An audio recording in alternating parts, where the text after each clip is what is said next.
I am Dr. Catherine Kate Sullivan, 35 years old, and I have a secret that would make my extended family's head spin. While my cousins see me as the struggling government worker who lives in a modest DC apartment and drives a 10-year-old Camry, I was just sworn in as the youngest national security advisor in United States history. Yesterday, as they whispered at my grandmother's funeral about my supposed financial struggles while calculating their inheritance shares, my assistant texted me, "Madam Advisor, the president needs to speak with you immediately about the situation in Eastern Europe." What my family doesn't understand is that sometimes the person they think has the least power actually sits at the table where the most important decisions in the world are made. Before I tell you how this revelation unfolded at the most inappropriate possible moment and why I've been hiding my career achievements from my own family, let me ask you something. Have you ever been underestimated by people who couldn't see past surface appearances? Have you ever worked in a field where success requires secrecy rather than recognition? Hit that like button if you've ever been judged for choices that others didn't understand, and subscribe because what happened when I had to take that call will show you the true meaning of public service versus private ambition. Chapter 1. The foundation of misconception. To understand how my own family could be so spectacularly wrong about my career trajectory, you need to know about the Sullivan family values that shaped everyone's expectations except mine. I grew up in Boston, Massachusetts, where success was measured by visible wealth, prestigious private sector positions, and social status that could be easily understood and envied by others. My father built a successful law practice, my mother managed high-end real estate, and my three older cousins followed predictable paths into finance, consulting, and corporate law. The Sullivan children understand how to build substantial careers, my grandmother Rose would say proudly during family gatherings. They know the importance of financial security and social advancement. I was different from birth, more interested in international news than local gossip, more fascinated by history and political science than business and profit margins.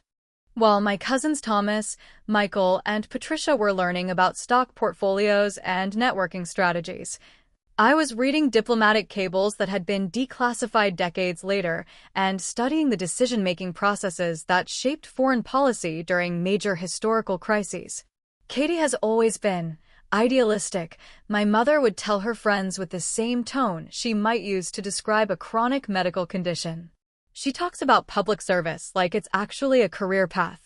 The family's dismissive attitude toward government work was rooted in their belief that intelligent, ambitious people chose private sector careers that generated substantial wealth, while government positions were consolation prizes for people who couldn't succeed in real business.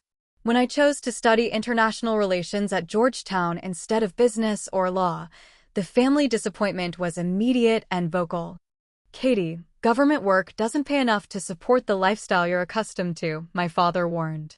"You should reconsider focusing on something more practical." "I want to serve my country, Dad. Not everything is about money." "Patriotism is admirable, sweetheart, but you also need to think about your future financial security." This fundamental disconnect between my values and my family's priorities would define our relationships for the next 15 years. Chapter 2. The academic foundation. While my cousins were building networks in business school, I was immersing myself in the world of international security, intelligence analysis, and foreign policy development. Georgetown School of Foreign Service provided access to professors who were former CIA analysts, State Department officials, and National Security Council staff members. These weren't theoretical academics, they were practitioners who had shaped American foreign policy during some of the most critical periods in recent history. "Kate, you have an exceptional analytical mind," Dr. Robert Harrison, my international security professor, told me during my junior year. "Have you considered applying for internships with intelligence agencies or foreign policy organizations?" I had been considering exactly that, but I also knew that serious government work often required lifestyle sacrifices that my family would never understand or support. My first internship was with the State Department's Bureau of Intelligence and Research, where I analyzed emerging security threats in Eastern Europe and the former Soviet Union. The work was fascinating, translating complex geopolitical developments into actionable intelligence that informed diplomatic and military decision-making. But it was also classified, which meant I couldn't discuss the specifics with anyone outside the intelligence community.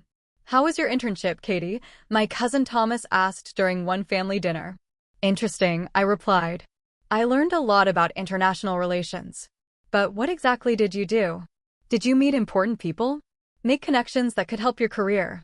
"I can't really discuss the details of my work."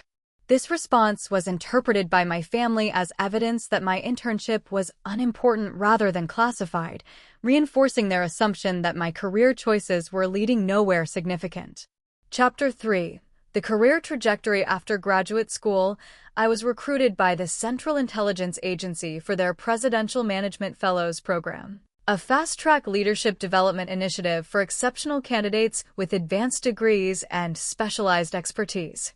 The CIA recruitment process was extensive: multiple interviews, comprehensive background investigations, psychological evaluations, and security clearances that took nearly a year to complete. But I couldn't tell my family any of this. "Katie got a job with the government," my mother would tell her friends with barely concealed disappointment. "Something with foreign policy analysis. It's very stable." Stable was family code for boring and low-paying, the kind of job people settled for when they couldn't achieve anything more impressive. My starting salary was actually competitive with private sector positions, but CIA compensation structures included classified bonuses, overseas pay differentials, and benefits packages that couldn't be discussed publicly. More importantly, the work itself was extraordinary. I was analyzing intelligence reports from agents around the world, briefing senior officials about emerging threats, and contributing to policy decisions that affected national security. "Kate, your analysis of the situation in Ukraine has been consistently ahead of other intelligence assessments," my supervisor told me during my first annual review. "You're demonstrating exceptional strategic thinking for someone at your career level." Within 3 years, I was promoted to Senior Intelligence Analyst with responsibility for coordinating assessments across multiple agencies. Within 5 years, I was briefing cabinet-level officials and contributing to presidential daily briefings. But from my family's perspective, I was just Katie with her government job, who still lived in a modest apartment and drove an unremarkable car. Chapter 4. The security requirements. What my family never understood was that success in intelligence work often requires maintaining a deliberately unremarkable public profile. When you hold top-secret clearances and work on classified programs, your lifestyle choices are guided by security protocols rather than personal preferences or social expectations. My apartment in Arlington was chosen for its proximity to secure government facilities, its building's security features, and its neighborhood's low profile rather than its impressiveness or social status. My car was selected for reliability and inconspicuousness rather than luxury or performance. My social media presence was minimal, my public activities were carefully considered, and my financial profile was designed to avoid attention from foreign intelligence services that routinely target American government officials. "Kate seems to have no social life," my cousin Patricia observed during one family gathering.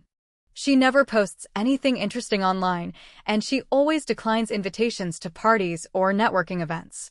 What Patricia didn't realize was that my social life consisted of classified briefings with foreign policy experts, secure communications with intelligence assets overseas, and private consultations with some of the most influential people in American government. My declining invitations was actually prioritizing work that often required 18-hour days during international crises and immediate availability for emergency consultations. When my cousins were networking at country club events, I was analyzing satellite imagery of foreign military installations. When they were posting vacation photos from European business trips, I was writing intelligence assessments that would influence American diplomatic responses to international conflicts. Chapter 5. The Promotion Trajectory. My career advancement within the intelligence community was rapid, but invisible to anyone outside the classified world where I worked. At 30, I was selected for the Senior Executive Service, a designation reserved for the government's top leadership positions. This promotion came with significant salary increases, expanded responsibilities, and access to the highest levels of classified information.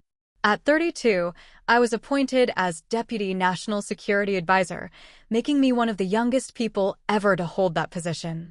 The role involved daily briefings with the President, coordination with foreign intelligence services, and responsibility for some of America's most sensitive national security operations. But none of this could be discussed with my family or acknowledged publicly until my security clearances were adjusted for the increased profile of senior executive branch positions. Katie still works for the government, my mother would tell people when asked about my career. She seems to be doing well, but you know how government jobs are, very bureaucratic and slow-moving. During this period, I was actually managing rapid responses to international crises, coordinating multi-agency operations, and advising the President on decisions that affected millions of people around the world.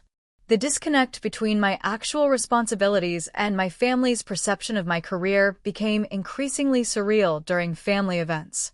Katie, have you thought about transitioning to private sector work? My cousin Michael asked during my grandmother's 90th birthday celebration. I know some consulting firms that hire people with government experience. The pay is much better.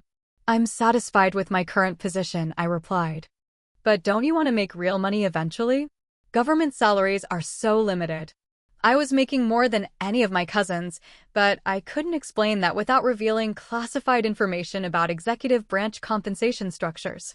Chapter 6. The White House appointment 6 months ago, I received the call that represented the pinnacle of public service careers in national security. Dr. Sullivan, the President would like to nominate you as National Security Advisor, announced Chief of Staff Margaret Torres during a secure phone call. Are you prepared to accept this appointment? The National Security Advisor position is one of the most powerful and influential roles in American government, the President's primary advisor on all national security matters, coordinator of foreign and defense policy, and manager of the National Security Council. At 35, I would be the youngest person ever appointed to this position, responsible for advising the President during international crises, managing relationships with foreign leaders, and overseeing America's most critical security operations. Yes, ma'am, I replied. I'm honored to serve in whatever capacity the President believes I can be most effective. The appointment process involved extensive FBI background investigations, Senate confirmation hearings, and transition briefings that prepared me for responsibilities that few people outside the highest levels of government could imagine. But I still couldn't discuss any of this with my family until the appointment was officially announced and confirmed by the Senate. During the 3-month confirmation process, my family continued to assume I was just doing well in my government job, without understanding that I was preparing to become one of the most powerful people in American foreign policy. Chapter 7. Grandmother's decline. While I was managing my transition to the National Security Advisor role, my grandmother Rose's health began declining rapidly. At 92, she had been the matriarch of our family for decades, the person who organized gatherings, mediated disputes, and maintained the family property that had been our traditional meeting place for major celebrations. Her estate included the family home in Beacon Hill, a vacation property on Cape Cod, and investments that totaled several $1 million.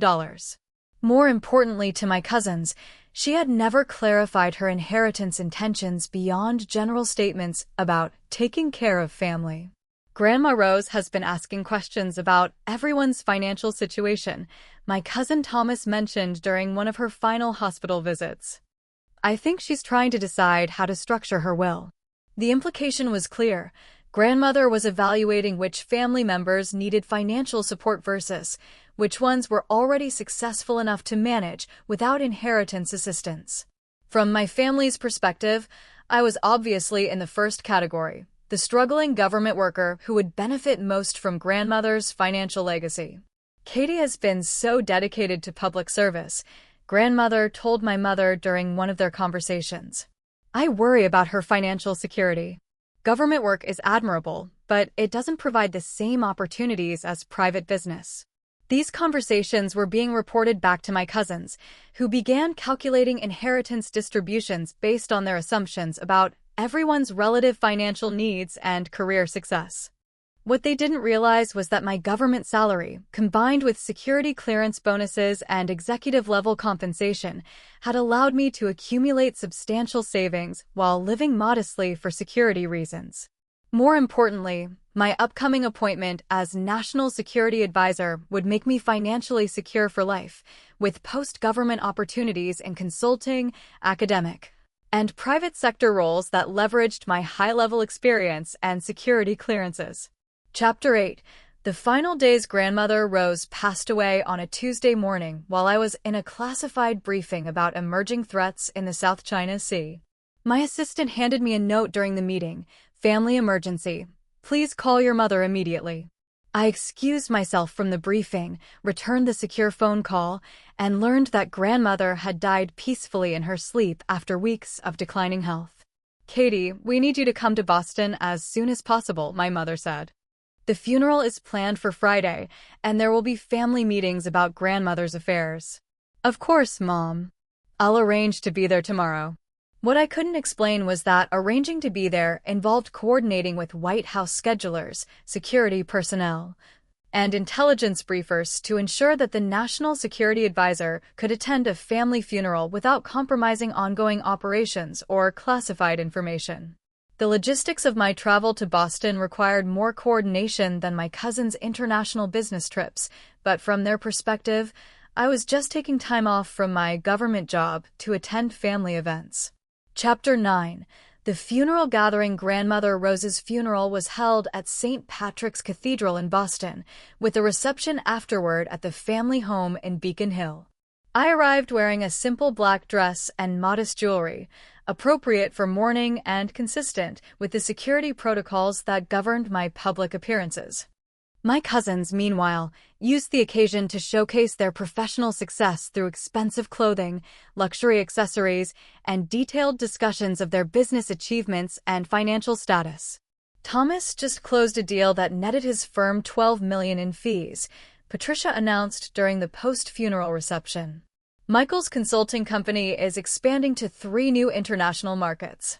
The conversations were inappropriate for a funeral reception, but they served a strategic purpose, establishing each cousin's financial success in advance of inheritance discussions. I participated quietly in family conversations, offering condolences and sharing memories of grandmother without discussing my own career or financial situation. "Katie seems to be holding up well," I overheard my Aunt Margaret say to my mother. "I hope she's been able to take enough time off work for this." Government jobs can be so inflexible about personal emergencies. The assumption that I had struggled to get time off for my grandmother's funeral was particularly ironic, given that I had postponed briefings with foreign intelligence chiefs and rescheduled National Security Council meetings to attend family events. As the reception continued, conversations gradually shifted toward practical matters related to grandmother's estate and the family's financial future. Chapter 10. The inheritance calculations. We should discuss grandmother's will and how to handle the estate settlement, Thomas announced to the assembled family members during a lull in the funeral reception conversations. The timing was tasteless, but not unexpected. My cousins had been calculating inheritance scenarios for months, while grandmother's health declined. "Obviously, we want to honor grandmother's wishes about taking care of family," Michael added. "But we should also be practical about who needs financial support versus who's already established." Patricia picked up the thread with apparent concern for my well-being. "Katie has been so dedicated to public service, but we all know government salaries are limited. She should probably receive a larger share to help with her long-term financial security." The conversation was patronizing and presumptuous, but it revealed exactly how my family viewed my career and financial prospects. "Katie can barely pay her rent on that government salary," Thomas whispered to Michael, apparently thinking I couldn't hear them across the room. "She'll need grandmother's help more than the rest of us." "It's actually kind of sad," Patricia added in the same stage whisper. "She's so smart, but she chose a career path that just doesn't lead anywhere financially significant." The comments stung not because they implied I needed money, but because they demonstrated how completely my family had misunderstood my choices, values, and achievements. I was preparing to respond diplomatically when my phone buzzed with a text message that would change everything. Chapter 11. The White House call. My assistant's text message was brief, but urgent. Madam Advisor, POTUS needs immediate consultation on developing situation in Eastern Europe. Secure line available. Please confirm receipt. I stepped away from the family gathering to respond to what was clearly a national security emergency requiring immediate attention from the president's senior advisor. Confirmed, I texted back. Connecting to secure line in 2 minutes. I found a private room in grandmother's house and used my secure government phone to connect to the White House Situation Room. Dr. Sullivan, came the familiar voice of President Williams's chief of staff. Thank you for taking this call during your family emergency. We have a rapidly developing situation that requires NSA input before the president's call with NATO allies in 30 minutes. For the next 15 minutes, I provided analysis and recommendations about American responses to military movements near the Ukrainian border, decisions that would affect international alliances, economic markets, and potentially military deployments. Thank you, Madam Advisor, the Chief of Staff concluded. Your recommendations will be incorporated into the President's consultation with European leaders. Please remain available for follow-up as the situation develops. I ended the secure call and returned to the family reception, where conversations about inheritance had continued in my absence. We were just discussing how to structure grandmother's estate distribution, my cousin Thomas informed me. We think you should receive the largest individual share, given your circumstances. My circumstances? Your government salary limitations, Patricia clarified with exaggerated sympathy. We all know public service is admirable, but it's not exactly lucrative. That's when my phone rang with a call that would destroy their assumptions completely. Chapter 12. The Presidential Call. Dr. Sullivan, this is President Williams, came the unmistakable voice through my phone. I apologize for interrupting your family gathering, but I need your immediate assessment of the intelligence briefing we just received from our European allies. The entire family reception fell silent as everyone realized I was speaking directly with the President of the United States during my grandmother's funeral reception. Yes, Mr. President, I replied, stepping toward a window for privacy while remaining visible to my stunned relatives. Based on our earlier discussion and the NATO consultation, I recommend maintaining our current diplomatic posture while quietly positioning additional intelligence assets in the region. I agree with that assessment, the President replied. Can you coordinate with Defense and State to ensure our allies are fully briefed on our intelligence capabilities in that area? Absolutely, sir. I'll have comprehensive briefings prepared for distribution within 2 hours. Excellent. Thank you, Kate. I know this is a difficult time for your family, and I appreciate your availability during personal emergencies. It's an honor to serve, Mr. President. I ended the call and turned to face a room full of family members staring at me with expressions ranging from confusion to shock to dawning comprehension. Katie, my mother said slowly, was that really the president? Yes, Mom. That was President Williams. The silence that followed was so complete I could hear traffic noise from Beacon Hill Street outside. Chapter 13. The Revelation. Katie, Thomas said carefully, why is the president calling you directly? Because I'm the National Security Advisor, I replied simply. I was confirmed by the Senate 3 weeks ago. The impact of that statement on my family was immediate and dramatic. Patricia actually dropped her wine glass, which shattered on grandmother's hardwood floor. You're the National Security Advisor? Michael repeated, as if the words didn't make sense in that order. Yes. I advise the president on all national security matters, coordinate foreign and defense policy, and manage the National Security Council. My mother was staring at me as if seeing a stranger. Katie, that's one of the most important jobs in government. It is, Mom. It's the position I've been working toward my entire career. The family's processing of this information was visible and awkward. Everything they thought they knew about my career, financial situation, and future prospects had just been revealed as completely wrong. But you live in that small apartment, Patricia said weakly. And you drive that old car. I live modestly for security reasons, Patricia. When you hold the highest level security clearances and advise the president on classified matters, your lifestyle choices are guided by protection protocols rather than social expectations. Thomas was frantically Googling on his phone. Katie, the National Security Advisor salary is, this says it's over $180,000 annually, plus benefits and security allowances. That's the public salary information, I confirmed. The actual compensation structure includes classified components that can't be discussed publicly.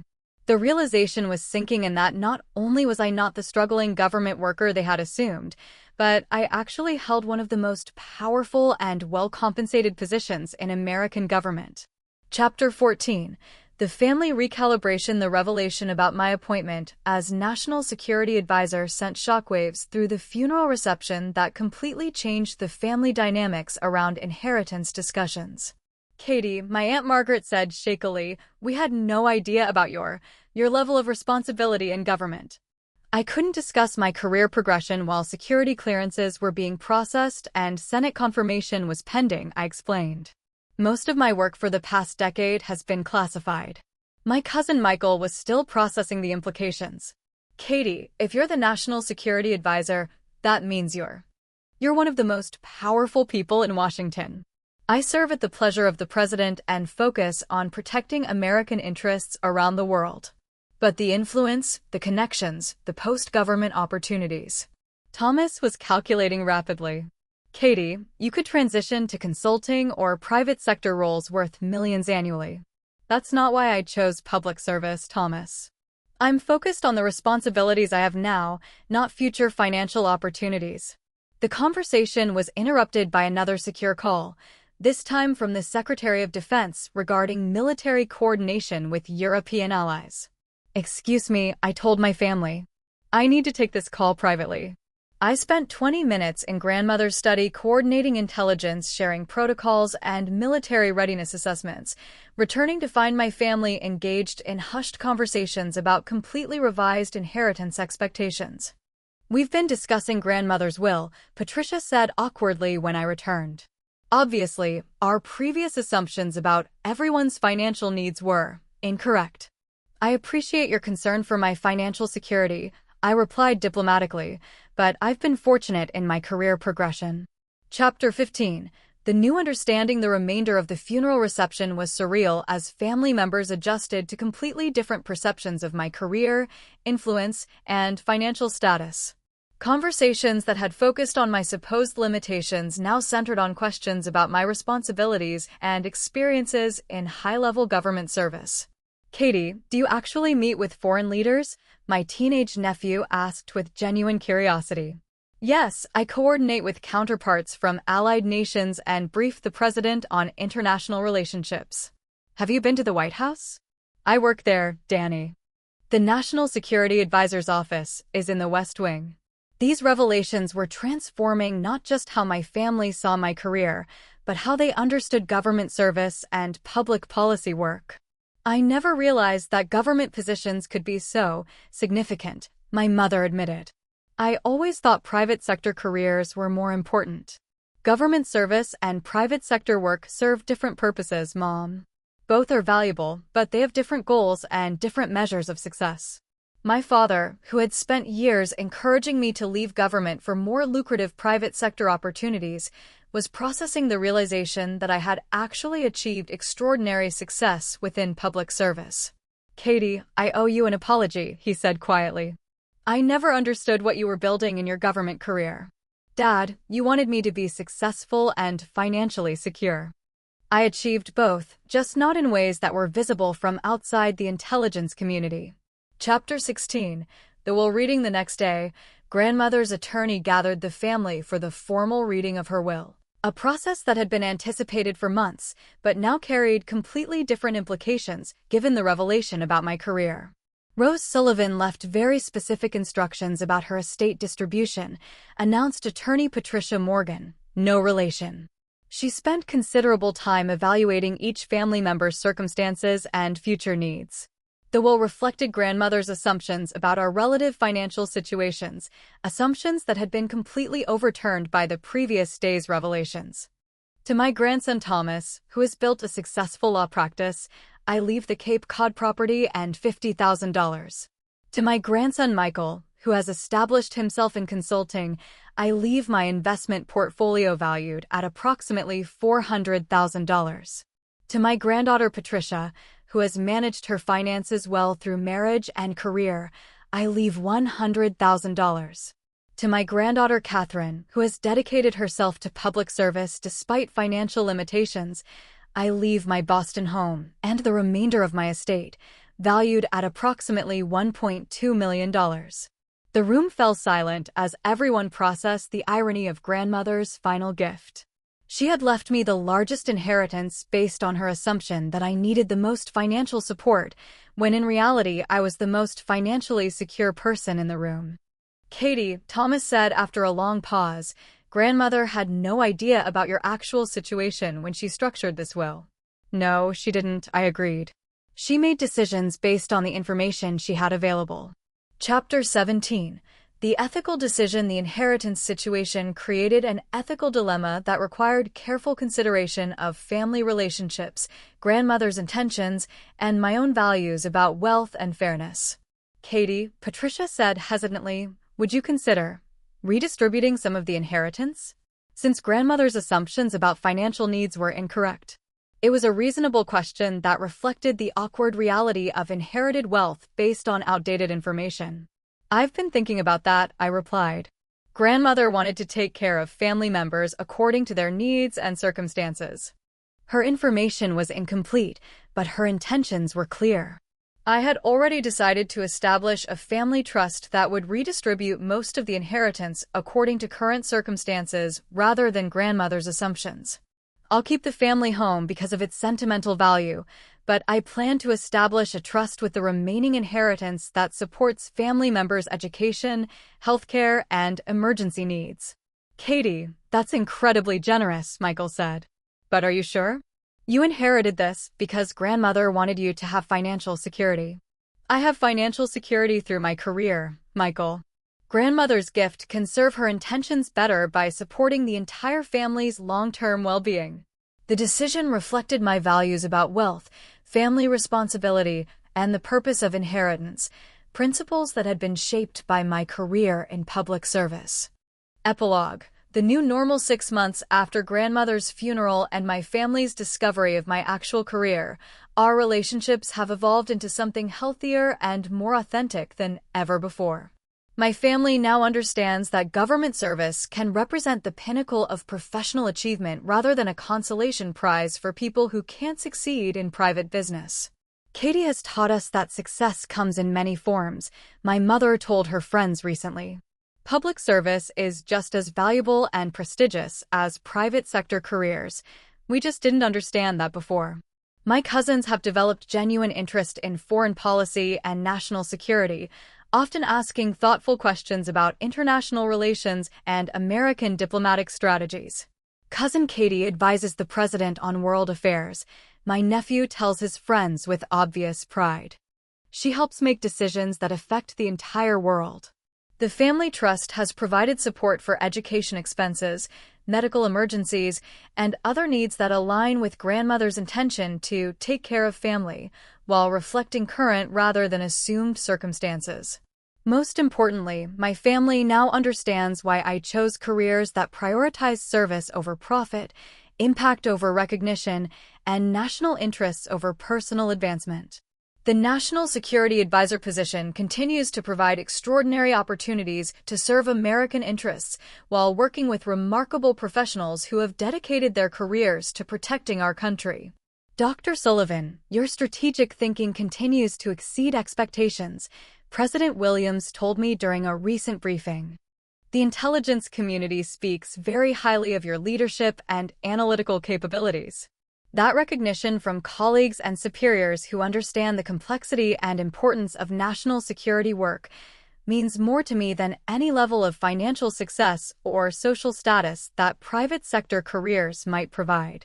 Sometimes the person who seems to have the least impressive career actually holds the most important job in the room. Sometimes the family member everyone worries about is the one protecting national interests that affect millions of people.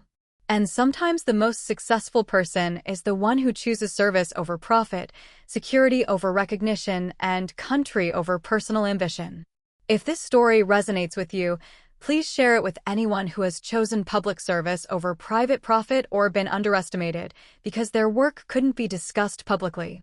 Have you ever revealed something that completely changed how people saw your career or achievements? Share your experiences in the comments below. Remember, true success isn't always visible, and the most important work often happens behind closed doors.